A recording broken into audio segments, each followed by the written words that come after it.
Judges chapter 9. Now Abimelech, the son of Jerubbaal, went to Shechem to his mother's relatives and said to them, and to the whole clan of his mother's family, "Say in the ears of all the leaders of Shechem, which is better for you, that all 70 of the sons of Jerubbaal rule over you, or that one rule over you? Remember also that I am your bone and your flesh." And his mother's relatives spoke all these words on his behalf in the ears of all the leaders of Shechem, and their hearts inclined to follow Abimelech, for they said, "He is our brother." And they gave him 70 pieces of silver out of the house of Baal-berith, with which Abimelech hired worthless and reckless fellows who followed him. And he went to his father's house at Ophrah and killed his brothers, the sons of Jerubbaal, 70 men, on one stone. But Jotham, the youngest son of Jerubbaal, was left, for he hid himself. And all the leaders of Shechem came together, and all Beth Millo, and they went and made Abimelech king by the oak of the pillar of Shechem. When it was told to Jotham, he went and stood on top of Mount Gerizim and cried aloud and said to them, "Listen to me, you leaders of Shechem, that God may listen to you." The trees once went out to anoint a king over them, and they said to the olive tree, "Reign over us." But the olive tree said to them, "Shall I leave my abundance by which gods and men are honored, and go hold sway over the trees?" And the tree said to the fig tree, "You come and reign over us." But the fig tree said to them, "Shall I leave my sweetness and my good fruit and go hold sway over the trees?" And the tree said to the vine, "You come and reign over us." But the vine said to them, "Shall I leave my wine that cheers God and men and go hold sway over the trees?" Then all the trees said to the bramble, "You come and reign over us."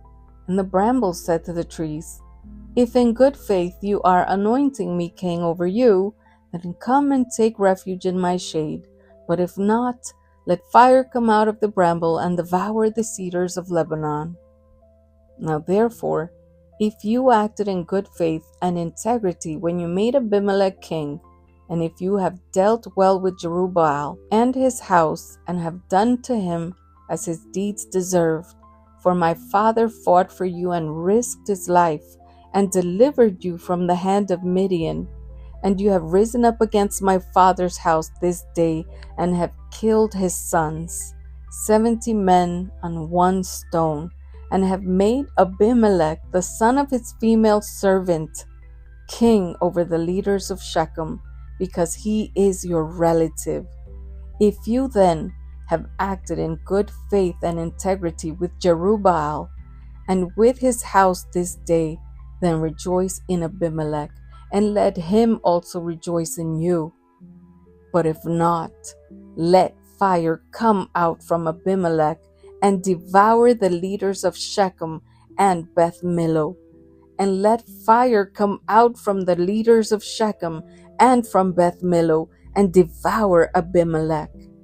And Jotham ran away and fled and went to Beer and lived there because of Abimelech his brother. Abimelech ruled over Israel 3 years, and God sent an evil spirit between Abimelech and the leaders of Shechem, and the leaders of Shechem dealt treacherously with Abimelech, that the violence done to the 70 sons of Jerubbaal might come, and their blood be laid on Abimelech their brother, who killed them, and on the men of Shechem, who strengthened his hands to kill his brothers. And the leaders of Shechem put men in ambush against him on the mountain tops, and they robbed all who passed by them along the way. And it was told to Abimelech. And Gaal, the son of Ebed, moved into Shechem with his relatives, and the leaders of Shechem put confidence in him.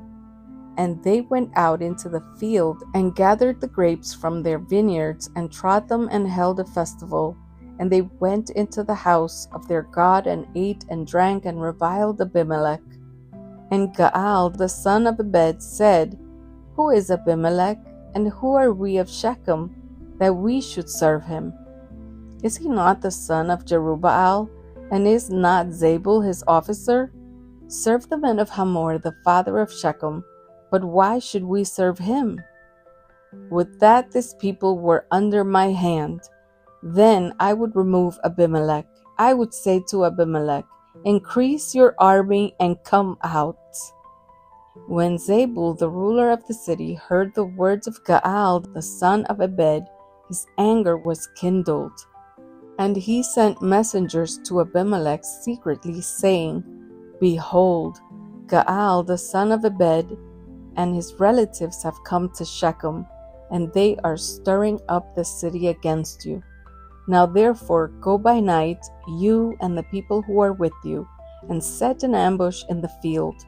Then in the morning, as soon as the sun is up, rise early and rush upon the city. And when he and the people who are with him come out against you, you may do to them as your hand finds to do. So Abimelech and all the men who were with him rose up by night and set an ambush against Shechem in 4 companies. And Gaal the son of Ebed went out and stood in the entrance of the gate of the city, and Abimelech and the people who were with him rose from the ambush. And when Gaal saw the people, he said to Zabul, Look, people are coming down from the mountaintops. And Zabul said to him, You mistake the shadow of the mountains for men. Gaal spoke again and said, Look, people are coming down from the center of the land, and one company is coming from the direction of the diviner's oak. Then Zabul said to him, Where is your mouth now, you who said, Who is Abimelech, that we should serve him? Are not these the people whom you despised? Go out now and fight with them. And Gaal went out at the head of the leaders of Shechem and fought with Abimelech. And Abimelech chased him, and he fled before him, and many fell wounded, up to the entrance of the gate. And Abimelech lived in Arumah, and Zabul drove out Gaal and his relatives, so that they could not dwell at Shechem. On the following day, the people went out into the field, and Abimelech was told. He took his people and divided them into 3 companies and set an ambush in the fields. And he looked and saw the people coming out of the city. So he rose against them and killed them. Abimelech and the company that was with him rushed forward and stood at the entrance of the gate of the city, while the 2 companies rushed upon all who were in the field and killed them. And Abimelech fought against the city all that day. He captured the city and killed the people who were in it, and he razed the city and sowed it with salt. When all the leaders of the tower of Shechem heard of it, they entered the stronghold of the house of El-Berith. Abimelech was told that all the leaders of the tower of Shechem were gathered together, and Abimelech went up to Mount Zalmon, he and all the people who were with him. And Abimelech took an axe in his hand and cut down a bundle of brushwood and took it up and laid it on his shoulder. And he said to the men who were with him, What you have seen me do, hurry and do as I have done. So every one of the people cut down his bundle, and following Abimelech, put it against the stronghold. And they set the stronghold on fire over them, so that all the people of the tower of Shechem also died, about 1,000 men and women. Then Abimelech went to Tebez and encamped against Tebez and captured it. But there was a strong tower within the city, and all the men and women and all the leaders of the city fled to it and shut themselves in, and they went up to the roof of the tower. And Abimelech came to the tower and fought against it and drew near to the door of the tower to burn it with fire. And a certain woman threw an upper millstone on Abimelech's head and crushed his skull. Then he called quickly to the young man of his armor-bearer and said to him, Draw your sword and kill me, lest they say of me, a woman killed him. And his young man thrust him through, and he died. And when the men of Israel saw that Abimelech was dead, everyone departed to his home. Thus God returned the evil of Abimelech, which he committed against his father in killing his 70 brothers. And God also made all the evil of the men of Shechem return on their heads, and upon them came the curse of Jotham, the son of Jerubbaal. Judges chapter 10. After Abimelech, there arose to save Israel Tola, the son of Puah, son of Dodo, a man of Issachar, and he lived at Shamir in the hill country of Ephraim. And he judged Israel 23 years. Then he died and was buried at Shamir. After him arose Jair the Gileadite, who judged Israel 22 years. And he had 30 sons who rode on 30 donkeys, and they had 30 cities, called Havoth Jair to this day, which are in the land of Gilead. And Jair died and was buried in Kaman. The people of Israel again did what was evil in the sight of the Lord, and served the Baals and the Ashtaroth, the gods of Syria, the gods of Sidon, the gods of Moab, the gods of the Ammonites, and the gods of the Philistines. And they forsook the Lord and did not serve him. So the anger of the Lord was kindled against Israel, and he sold them into the hand of the Philistines and into the hand of the Ammonites, and they crushed and oppressed the people of Israel that year. For 18 years they oppressed all the people of Israel who were beyond the Jordan in the land of the Amorites, which is Gilead. And the Ammonites crossed the Jordan to fight also against Judah and against Benjamin and against the house of Ephraim, so that Israel was severely distressed. And the people of Israel cried out to the Lord, saying, We have sinned against you, because we have forsaken our God and have served the Baals. And the Lord said to the people of Israel, Did I not save you from the Egyptians and from the Amorites, from the Ammonites and from the Philistines?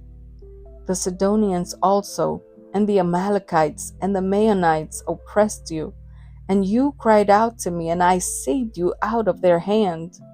Yet you have forsaken me and served other gods. Therefore I will save you no more.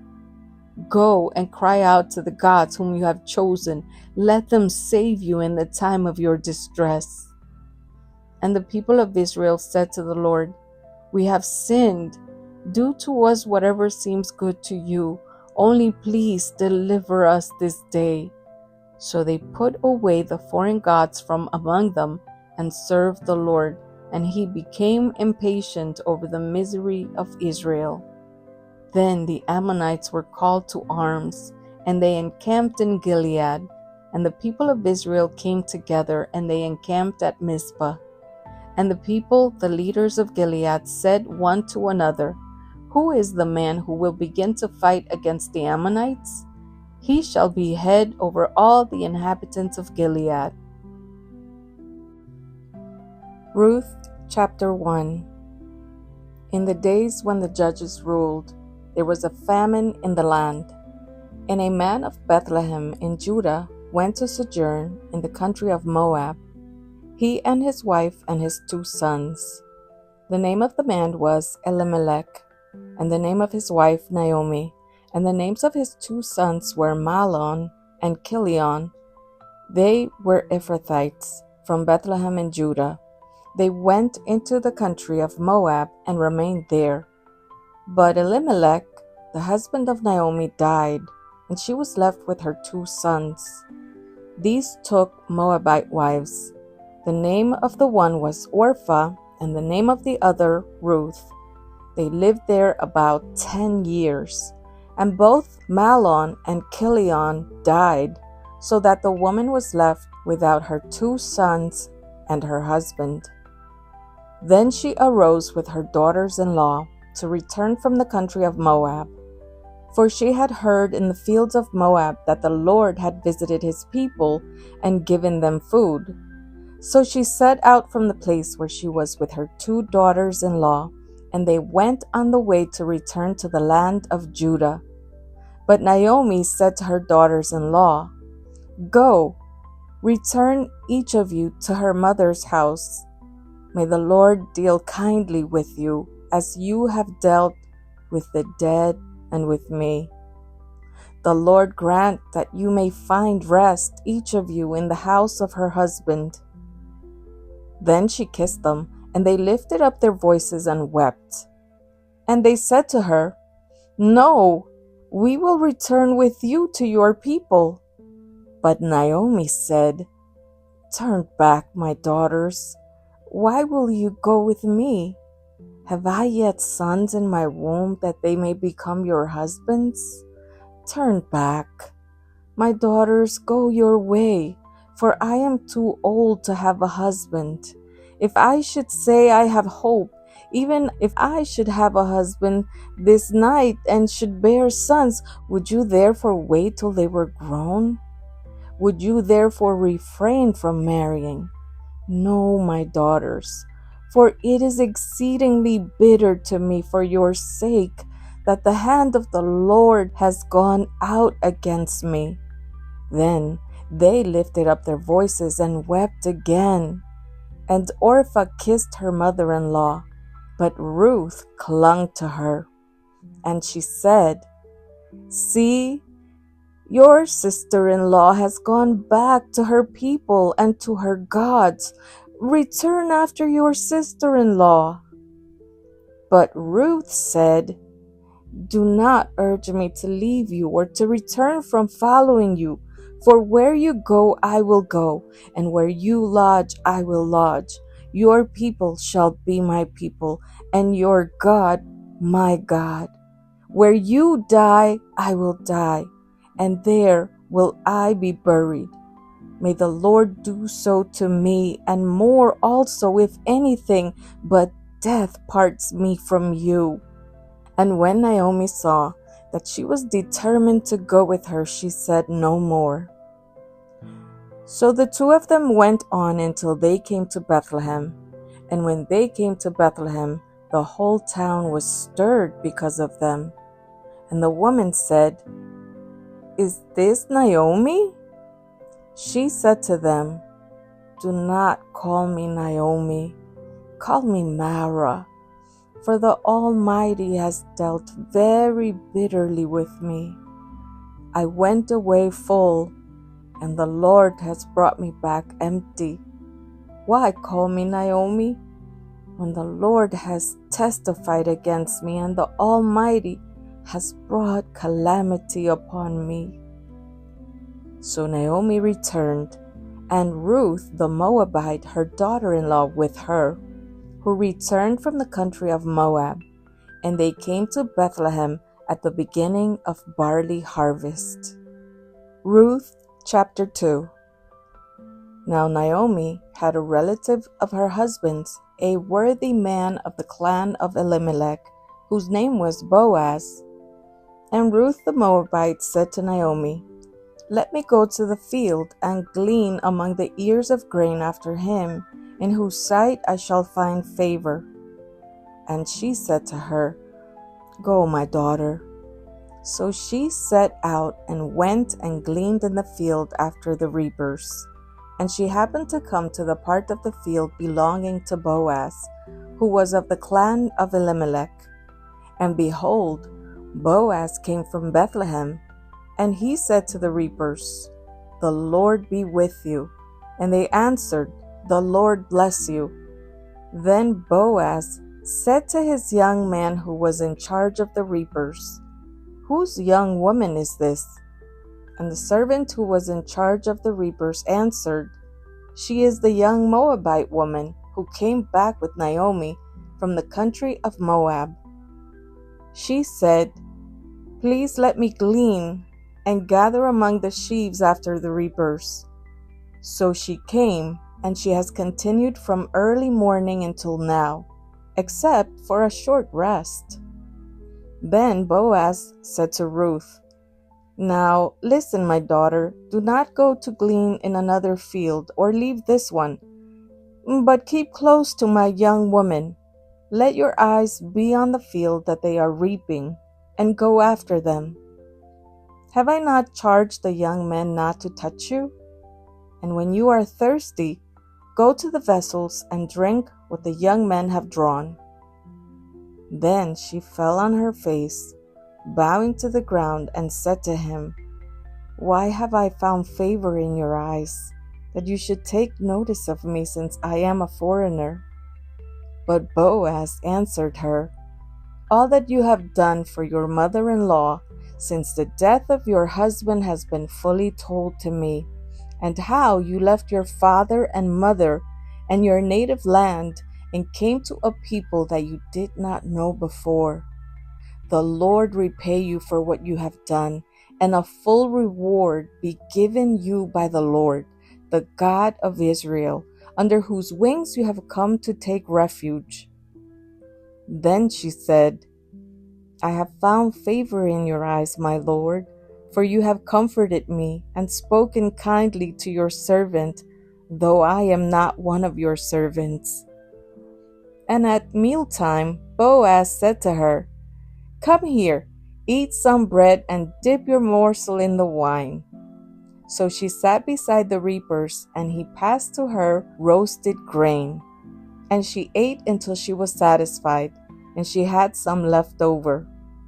When she rose to glean, Boaz instructed his young men, saying, "Let her glean even among the sheaves, and do not reproach her. And also, pull out some from the bundles for her, and leave it for her to glean, and do not rebuke her." So she gleaned in the field until evening. Then she beat out what she had gleaned, and it was about an ephah of barley. And she took it up and went into the city. Her mother-in-law saw what she had gleaned. She also brought out and gave her what food she had left over after being satisfied. And her mother-in-law said to her, "Where did you glean today? And where have you worked? Blessed be the man who took notice of you." So she told her mother-in-law with whom she had worked, and said, "The man's name with whom I worked today is Boaz." And Naomi said to her daughter-in-law, "May he be blessed by the Lord, whose kindness has not forsaken the living or the dead." Naomi also said to her, "The man is a close relative of ours, one of our redeemers." And Ruth the Moabite said, "Besides, he said to me, 'You shall keep close by my young men until they have finished all my harvest.'" And Naomi said to Ruth, her daughter-in-law, "It is good, my daughter, that you go out with his young woman, lest in another field you be assaulted." So she kept close to the young woman of Boaz, gleaning until the end of the barley and wheat harvests, and she lived with her mother-in-law. Ruth chapter 3. Then Naomi, her mother-in-law, said to her, "My daughter, should I not seek rest for you, that it may be well with you? Is not Boaz our relative with whose young woman you were? See, he is winnowing barley tonight at the threshing floor. Wash therefore and anoint yourself, and put on your cloak, and go down to the threshing floor, but do not make yourself known to the man until he has finished eating and drinking. But when he lies down, observe the place where he lies. Then go and uncover his feet and lie down, and he will tell you what to do." And she replied, "All that you say, I will do." So she went down to the threshing floor and did just as her mother-in-law had commanded her. And when Boaz had eaten and drunk, and his heart was merry, he went to lie down at the end of the heap of grain. Then she came softly and uncovered his feet and lay down. At midnight the man was startled and turned over, and behold, a woman lay at his feet. He said, "Who are you?" And she answered, I am Ruth, your servant. Spread your wings over your servant, for you are a redeemer." And he said, "May you be blessed by the Lord, my daughter. You have made this last kindness greater than the first, in that you have not gone after young men, whether poor or rich. And now, my daughter, do not fear. I will do for you all that you ask, for all my fellow townsmen know that you are a worthy woman. And now it is true that I am a redeemer, yet there is a redeemer nearer than I. Remain tonight, and in the morning, if he will redeem you, good, let him do it. But if he is not willing to redeem you, then as the Lord lives, I will redeem you. Lie down until the morning." So she lay at his feet until the morning, but arose before one could recognize another. And he said, "Let it not be known that the woman came to the threshing floor." And he said, "Bring the garment you are wearing and hold it out." So she held it. And he measured out 6 measures of barley and put it on her. Then she went into the city. And when she came to her mother-in-law, she said, "How did you fare out, my daughter?" Then she told her all that the man had done for her, saying, "These 6 measures of barley he gave to me, for he said to me, 'You must not go back empty-handed to your mother-in-law.'" She replied, "Wait, my daughter, until you learn how the matter turns out, for the man will not rest, but will settle the matter today." Ruth chapter 4. Now Boaz had gone up to the gate and sat down there. And behold, the Redeemer of whom Boaz had spoken came by. So Boaz said, "Turn aside, friend, sit down here." And he turned aside and sat down. And he took 10 men of the elders of the city and said, "Sit down here." So they sat down. Then he said to the Redeemer, "Naomi, who has come back from the country of Moab, is selling the parcel of land that belonged to our relative Elimelech. So I thought I would tell you of it and say, buy it in the presence of those sitting here and in the presence of the elders of my people. If you will redeem it, redeem it. But if you will not, tell me, that I may know, for there is no one besides you to redeem it, and I come after you." And he said, "I will redeem it." Then Boaz said, "The day you buy the field from the hand of Naomi, you also acquire Ruth the Moabite, the widow of the dead, in order to perpetuate the name of the dead in his inheritance." Then the Redeemer said, "I cannot redeem it for myself, lest I impair my own inheritance. Take my right of redemption yourself, for I cannot redeem it." Now this was the custom in former times in Israel concerning redeeming and exchanging. To confirm a transaction, the one drew off his sandal and gave it to the other. And this was the manner of attesting in Israel. So when the Redeemer said to Boaz, "Buy it for yourself," he drew off his sandal. Then Boaz said to the elders and all the people, "You are witnesses this day that I have bought from the hand of Naomi all that belonged to Elimelech, and all that belonged to Chilion and to Mahlon. Also Ruth the Moabite, the widow of Mahlon, I have bought to be my wife, to perpetuate the name of the dead in his inheritance, that the name of the dead may not be cut off from among his brothers and from the gate of this native place.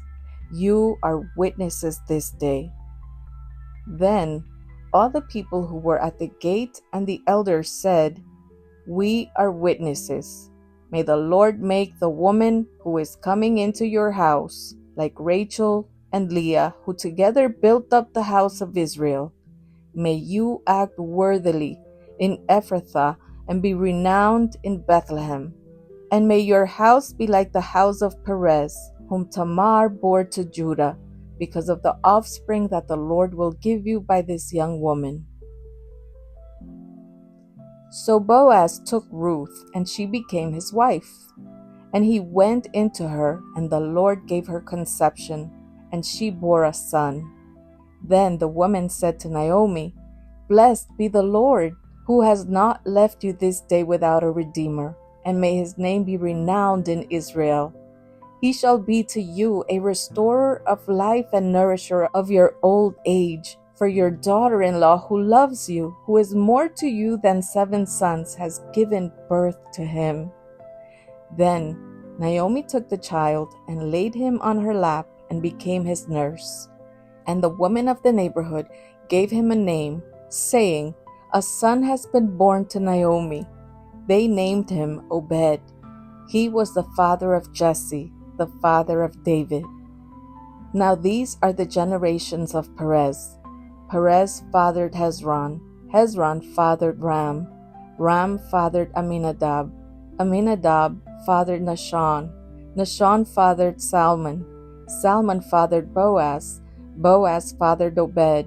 Obed fathered Jesse. And Jesse fathered David.